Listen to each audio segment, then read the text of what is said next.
दादा, आजच्या पत्रकार परिषदेचं काय निर्णय? मला काही पत्रकारांनी वारंवार फोन केले होते आणि विचारलं होतं की लोकसभेबद्दल तुमचं काय म्हणणं आहे, म्हणून एकदा खुलासा करावा म्हणून मी ही पत्रकार परिषद बोलवली. काय विषय आहे? कोणत्या पक्षाकडून आपण लढणार?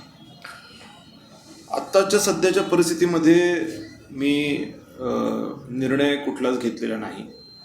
इच्छा जरूर आहे, पण एक गोष्ट जी प्राकर्षाने जाणवते ती अनेक वर्तमानपत्र, अनेक टी व्ही चॅनल्स सातत्याने गोष्ट दाखवतात की हर्षवर्धन जाधवांमुळे इम्तियाज जलील निवडून आले आणि चंद्रकांत खैरे पडले. हिंदू मतांमध्ये विभाजन झालं आणि चंद्रकांत खैरे पडले, अशा पद्धतीचा सातत्याचा मतप्रवाह इलेक्ट्रॉनिक मीडिया, प्रिंट मीडिया सातत्याने मांडत आलेला आहे. माझं त्याच्यावरती आक्षेप आहे. माझं म्हणणं असं आहे की ते म्हणतायत की जाधव उभे राहिले नसते तर खैरे निवडून आले असते. ते उभे राहिले म्हणून खैरे पडले. मात्र इम्तियाज जलीलांना जर श्रद्धेय बाळासाहेब आंबेडकरांनी सपोर्ट करून 2 लाख मतं दिली नसती तर इम्तियाज जलील 3,74,000 मतापर्यंत पोचले नसते. आणि ते जर 3,74,000 मतापर्यंत पोचले नसते तर निवडून कोण आलं असतं? तर नैसर्गिकरित्या चंद्रकांत खैरेच निवडून आले असते. आणि ही बाब सरळ सरळ आल्हाद हाताने सगळेच पत्रकार मंडळी, राजकीय विश्लेषक विसरून जातात. आणि म्हणून मुळातच चंद्रकांत खैरेंचा पराभव हर्षवर्धन जाधवांमुळे झालेला नसून चंद्रकांत खैरेंचा पराभव हा श्रद्धेय बाळासाहेब आंबेडकरांनी इम्तियाज जलीलांना सपोर्ट केल्यामुळे झाला आहे. त्यांनी सपोर्ट केला नसता तर पुन्हा सांगतो 3,74,000, 3,89,000 जे काही मतदान इम्तियाज जलीलांनी घेतलं ते इम्तियाज जलील घेऊ शकले नसते आणि 2 नंबरचा माणूस म्हणजे चंद्रकांत खैरे तिथे निवडून आले असते. त्यामुळे हा विषय एकदा नीट समजून घेण्याची आवश्यकता आहे. क्रमांक 2, सातत्याने आज आपण बघतोय की इम्तियाज जलीलांच्या पाठीमागे श्रद्धेय बाळासाहेब आंबेडकर नाहीत. कारण श्रद्धेय बाळासाहेब आंबेडकरांना इम्तियाज जलीलांच्या मार्फत जी मदत होणं अभिप्रेत होती ती मदत झाली नाही. ते पडले. इम्तियाज मात्र निवडून आले. म्हणून यावेळेला ते त्यांना मतदान करणार नाहीत, त्यांच्याबरोबर ते नाहीत, अशाच पद्धतीची प्रतिक्रिया दिसते. म्हणजे 3,80, 3,74, 3,89 जी काही फिगर अनेक पत्रकार इम्तियाज जलील यांची सांगत असतील ती आता 1.5 लाखावरती आली असं म्हटलं तर वावगं होणार नाही. चंद्रकांत खैरेजींचं सुद्धा जे मतदान 3,70,000 वगैरे दाखवलेलं आहे त्याच्यातही 2 भाग झालेत. एकनाथ शिंदेंचा एक भाग आणि एक उद्धव बाळासाहेब ठाकरेंचा भाग.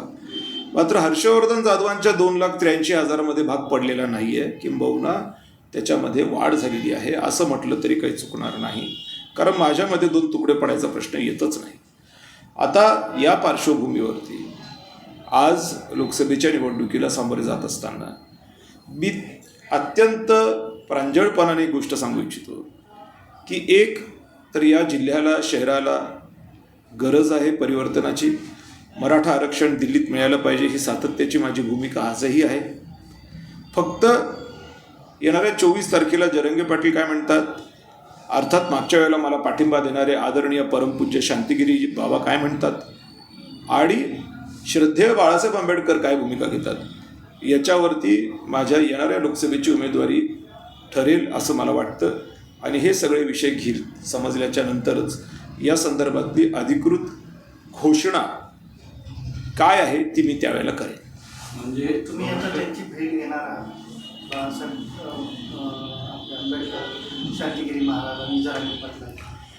जरांगे पाटलांची सभा 24 तारखेला आहे आणि त्या सभेमध्ये सगळंच काही उलगडा होईल. शांतिगिरी महाराजांच्या संदर्भातली भूमिका आज आपण बघतोय की ते अपक्ष निवडणूक लढणार अशाच साधारणतः लाईनच्या गोष्टी नाशिकच्या दिसत आहेत. अत्यंत बारीक बूथ लेवलपर्यंत त्यांचं काम तिथं सुरू आहे. आणि श्रद्धेय बाळासाहेब आंबेडकर हे MIMला मतदान करणार नाहीत असंच एकंदरीत चित्र आहे. का? कारण की त्यांच्यामुळे पडलेत. श्रद्धेय बाळासाहेब आंबेडकर हे इम्तियाज जलीलांमुळे पडलेत. मग अशा परिस्थितीत ते त्यांना मतदान कसे करू शकतील? ते करणारच नाहीत. किंबहुना खालचं कॅडर करणार नाही. कारण जो आपल्या नेत्याचा घात करतो त्याला आपण मतदान करणार कसं काय? छत्रपती संभाजी आणि म्हणून मला बोला, वंचित बहुजन आघाडीचे उमेदवार तुम्ही असू शकता. मी हे पॅरामीटर्स आत्ता सगळे, जसं मी मगाशी बोललो की मी वेट अँड वॉचच्या स्थितीमध्ये आहे. मी बघतोय की कशा पद्धतीने काय घडतंय आणि ज्या पद्धतीने ते सगळं घडेल त्याच्यावरती मी मगाशी सांगितल्याप्रमाणे मी माझा निर्णय अवलंबून ठेवेन. नंतर तुमची उमेदवारीचं सांगा. 24च्या नंतर अर्थातच जसं मी तुम्हाला पुन्हा एकदा सांगतो की आत्ता इम्तियाज जलील यांचे 2 तुकडे 3,70,80,000 मताचे पडल्याचं स्पष्ट आहे. चंद्रकांत खैरेंच्या 3,70,000 मताचे तुकडे स्पष्ट आहेत. हर्षवर्धन जाधवच्या 2,86,000चा तुकडा पडलेला नाही. त्यामुळे भूमिका घेण्याजोगी आहे. त्यात मराठा आरक्षणाचं आंदोलन तीव्र झालेलं आहे. माझी भूमिका की दिल्लीत घ्यावं यालाही अत्यंत चांगला प्रतिसाद मराठा समाजातून येतोय.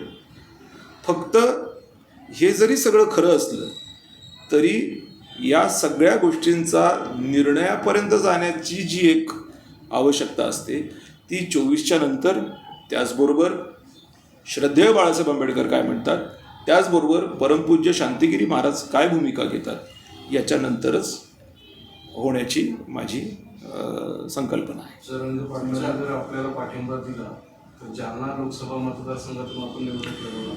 मला छत्रपती संभाजीनगरमधूनच लढवायला आवडेल. जालन्यात लढवणं मला आवडणार नाही.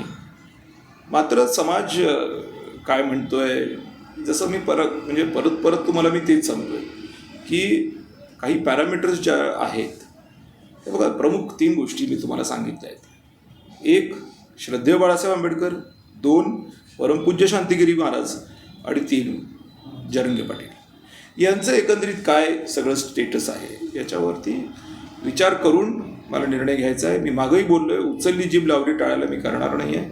विचारपूर्वकच निर्णय होईल आणि करून मला निर्णय घ्यायचा आहे. मी मागंही बोललो आहे, उचलली जीभ लावली टाळायला मी करणार नाही आहे. विचारपूर्वकच निर्णय होईल आणि परिस्थिती ती सकारात्मक आहे, नकारात्मक नाही. कारण ह्यांचे सगळ्यांचेच तुकडे आहेत. मला नाही वाटत की माझा कुठेही तुकडा आहे आणि माझं काम सातत्याने सुरू आहे. पीक विम्याच्या संदर्भात असू देत, शहरातल्या विजेच्या प्रश्नाच्या संदर्भात असू देत, पिण्याच्या पाण्याच्या संदर्भामध्ये महानगरपालिकेच्या गेटवर 5 दिवस मी पडून होतो. ज्यावेळेला हडको टी व्ही सेंटरला टायफॉईडनी मुलं त्रस्त होते त्यावेळेला अभिजित चौधरी फिल्ट्रेशन प्लांटवर चढून हर्सूलचं फिल्ट्रेशन प्लांट त्यांनी सुरू केलं होतं आणि टायफॉईडमधून मुलं वाचली. हे सगळं काम माझं सातत्याने सुरू आहे आणि त्यामुळे बाकीचं राजकीय गणित हे राजकीय गणिताच्या अनुषंगाने होईल. मात्र काम सामाजिक जे आहे ते माझं कुठंही गेल्या 5 वर्षात थांबलेलं नाही. मराठा समाजाचे 2-3 उमेदवार उभे राहिले, ते इच्छुक आहेत, त्यांनी स्वतः बोलून दाखवले, तर त्याचा किती परिणाम होईल? जे काही उमेदवारांची नावं मी ऐकतोय, आता विनोद पाटलांचं नाव घोषित झालेलं आहे. विनोद पाटील मोठे नेते आहेत. आग्र्यामध्ये शिवजयंती साजरी करणाऱ्यांपैकी ते आहेत आणि त्यातल्या त्यात मी असंही ऐकतोय की एकनाथ शिंदेंकडे त्यांचे प्रयत्न सुरू आहेत. खरं खोटं मला माहीत नाही, पण जर तसं असेल, कारण आग्र्यातली शिवजयंती ही महाराष्ट्र सरकारच्या कोलॅबरेशनमध्ये त्यांनी केली होती, त्यामुळे असं वाटणं नैसर्गिक आहे की बाबा खरंच ते लोक तिकडून उभे राहत आहेत किंवा कसं. मात्र मराठा समाजाची जी फसवणूक एकनाथ शिंदेंनी आणि BJPनी केलेली आहे, या पार्श्वभूमीवर मराठा समाजाचे लोक या पक्षाला किंवा त्यांच्या उमेदवाराला मदत करतील असं मला वाटत नाही. तर जितके हिंदुत्ववादी जे मत आहे ते जर डिवाईड झाले तर पुन्हा इम्तियाज जलील चान्स. इम्तियाज जलीलांना मुळातच प्रकाश आंबेडकरांचा सपोर्ट उरलेला नाही आहे, त्यामुळे ते 1.5 लाखाच्या खालीच आहेत आणि त्यांचं मतदान 1.5 लाखाच्या खाली एकीकडं आहे. दुसरीकडे हिंदुत्ववादी जे तुम्ही मतं म्हणताय त्याच्यामध्ये ऑलरेडी आपण एक परीक्षा दिलेली आहे, ज्याच्यामध्ये चंद्रकांत खैरेंना 3,74,000 70,000 जी काही मतं मिळाली आणि ही मतं जी त्यांना मिळाली त्याच्यामध्ये आता 2 तुकडे आहेत. पण पुन्हा सांगतो की हर्षवर्धन जाधवांच्या 283 2 तुकडे नाही आहेत. जर गणित मांडलं तर इम्तियाज जलील 1.5 लाख, चंद्रकांत खैरे 1.5 लाख आणि हर्षवर्धन जाधव 283 असं मांडायला तुम्हाला नैसर्गिक वाटायला काही हरकत नाही. आता मला असं वाटतं की या लोकसभा मतदारसंघामध्ये 2 लाख मताच्या वर जो माणूस मतदान घेईल तो निवडून येईल. आणि मला इम्तियाज जलीलांची ती स्थिती दिसत नाही दिसत. म्हणूनच इम्तियाज जलील अनेक ठिकाणी मंदिरात जात आहेत, कुठे गुरुद्वाऱ्यात जात आहेत, भीक मागितल्या आणि गोष्टी चाललेल्या आहेत ज्या किळसवान आहेत. आणि मुस्लिम समाजाकडूनही आम्हाला माहिती मिळाली की हे प्रकार आवडत नाही आहेत त्यांना. जे काही मुस्लिम समाजाचेही लोक आहेत ते म्हणतात अरे हे लांगुल चालन चाललं आहे, हे लांगुल चालनाची भूमिका त्यांनाही पटत नाही. त्यामुळे बऱ्यापैकी मुस्लिम समाजही इम्तियाज जलीलांपासून दुरावला आहे असं म्हटलं तर हरकत नाही. ग्रामीणचा तर 100% दुरावला आहे. कारण 5 वर्षात त्यांनी कोणालाही काहीही मदत केलेली नाही.